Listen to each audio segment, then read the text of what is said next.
Ladies and gentlemen, today we are in a 2024 Mercedes-Benz GLE 4Matic, and we are test driving this vehicle on the freeway.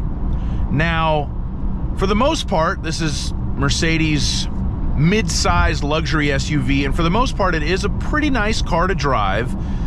This is the entry-level model with the entry-level engine and the entry-level everything. So you can certainly get nicer versions of this car as far as fancier suspensions, bigger engines, more powerful engines, etc., etc. This car is, in my opinion, slightly underpowered. The engine, to me, is probably the worst feature in this GLE 350. It is a 4-cylinder turbo, 2 liters, 255 horsepower, 295 torques. It sounds like a diesel when you start it, and it would probably be better off if it had a diesel because the additional torque would help move the car a little bit more effectively. Not that it struggles really, but it just...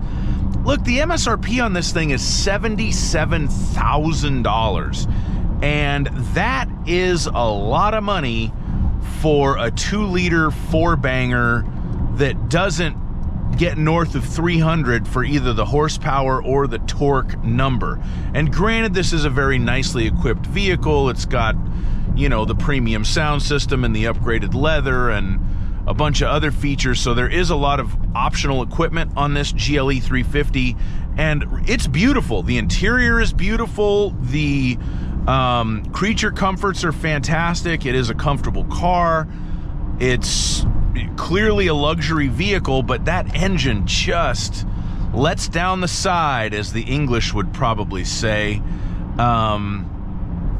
And the fuel economy's not overly great on it either. I did my fuel economy test on it last night, and it didn't quite hit its EPA number.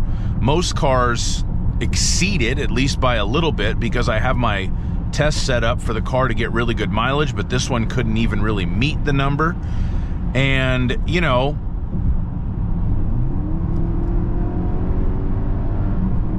it sounds better when you rev it than just at idle or low speeds or from outside of the car. It's very possible that there is some piped in noise fakery from the speaker system. I actually don't know if they have done that here, but yeah, the engine just lets it down. Everything else is pretty good. The one thing, I have the build sheet for this car, and under suspension, and it doesn't show this as an optional equipment thing, it's like in the standard features section, it says that this car has a lowered suspension on steel springs. Now, it should be mentioned that this car does have the AMG line exterior package and the 21-inch rims, which are an additional option above the AMG line package. So, but the way that the build sheet looks, the lowered suspension on steel springs doesn't look like it's part of the AMG line package. It's just in there with the rest of the kind of no-cost options or whatever it is. So that in combination with the 21-inch rims does give you some kind of abrupt body motions at higher speeds on the highway. If you hit, you know, like a divot on the freeway or something, it can be kind of jarring. Not hugely uncomfortable, but more impact than I would expect in a GLE Mercedes. Let's put it that way. I still think of this car as the ML because I'm old, and I still think of MLs as sort of the soft and floaty one of the group, you know, as long as we're grouping it in there with the BMW X5s and the Audi Q7s of the world. You know, this new GLE, this new design, and they just refreshed it for 2024, is definitely a much nicer car than I ever considered the old ML to be. I do think that this is a car that's basically worthy of wearing the Mercedes badge. Personally, some of my favorite cars in the world are expensive Mercedes, such as S-Class sedans. I do own a 2012 S65. And some of my least favorite cars in the world are cheap Mercedes, like CLAs and GLAs, because they just make me sad. Because it wears one of the finest badges in the business and doesn't live up to that, to me. You know, it's built to a price for people who want to pay the extra $400 to have the light up Mercedes-Benz badge on the grill, so everyone knows they're driving a Mercedes-Benz, but it's not really that nice of a car, and you could have done better for the money you spent. This GLE, I think, deserves to be called a Mercedes-Benz, and some people probably won't even care about the engine, because it does have adequate power, and the fuel economy is not atrocious. It's just not as good as it should be. As far as the mild hybrid thing is concerned, it does not feel like driving a hybrid at all. The engine will shut itself off at a stop when, you know, to save fuel, given certain conditions, and it's a very smooth restart.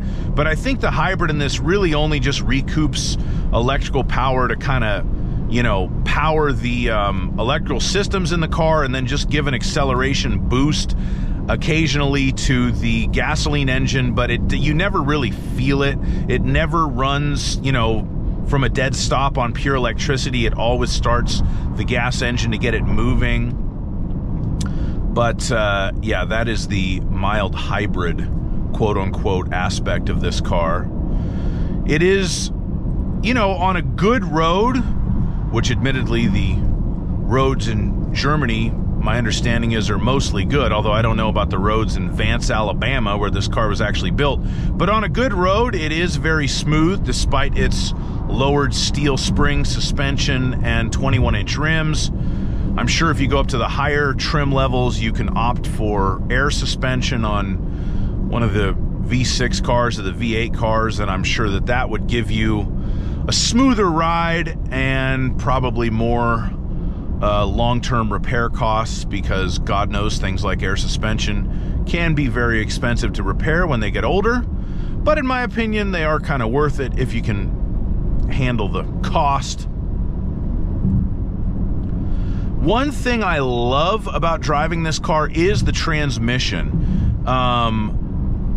For years and years and years, I've said that the ZF8HP automatic that actually Mercedes has never used, but pretty much all their competitors have, is the best transmission that you can get in a car.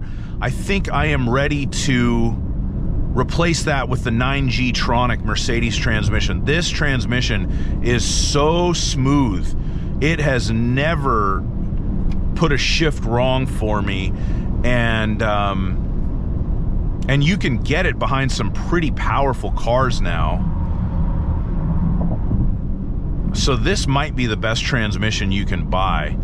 I've driven some new, like Ford and GM teamed up to make a 10-speed transmission, which is hilarious because it's Ford and GM teaming up, and, you know, their transmissions are hit or miss, to say the least, if you look in the past. But I've driven their 10-speed. It's good, but it's not fantastic. I mean, the 8 HP is still great, but I think this might be the best. 9G Tronic for the win, baby. Mercedes. There's an old ML in front of me right there. I mean, the older MLs and the newer GLEs are just a dime a dozen in Southern California. We love them down here. People love them down here. And it is a practical car. It's got tons of room. It has become pretty expensive when you load it up with the options. But, I mean, it's, you know, relatively competitive with the marketplace as far as what other cars in the class cost. You might be able to get an X5 with similar features for a little bit less money, but somehow this feels more substantial and it feels bigger than a new X5. I haven't driven the newest version of the Audi Q7, nor do I particularly have a strong interest in doing so. And as I was complaining about the engine's power earlier, I have just reached relatively illegal speeds on the freeway without a whole lot of effort, so there is that. But as you can see, I'm just kind of going with the flow of traffic here in Southern California. So overall, the engine provides fine enough power.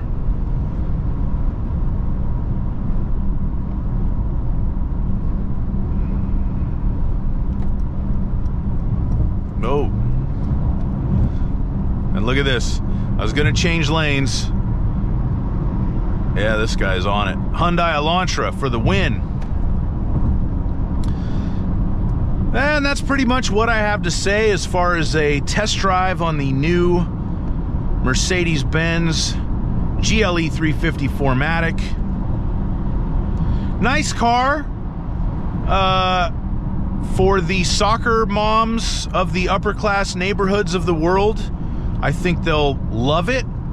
If you are expecting extreme Autobahn performance or the silkiest smooth ride in the world, you may want to cough up another 15-20 G's to get one of the bigger engines and some air suspension. But, you know, for 77 grand, you're not getting a bad car.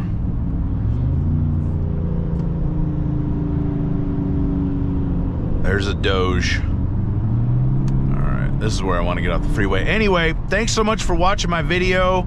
There's a link to my full review in the description. Please like and subscribe and all that fun stuff, and have yourself a wonderful day. Bye-bye.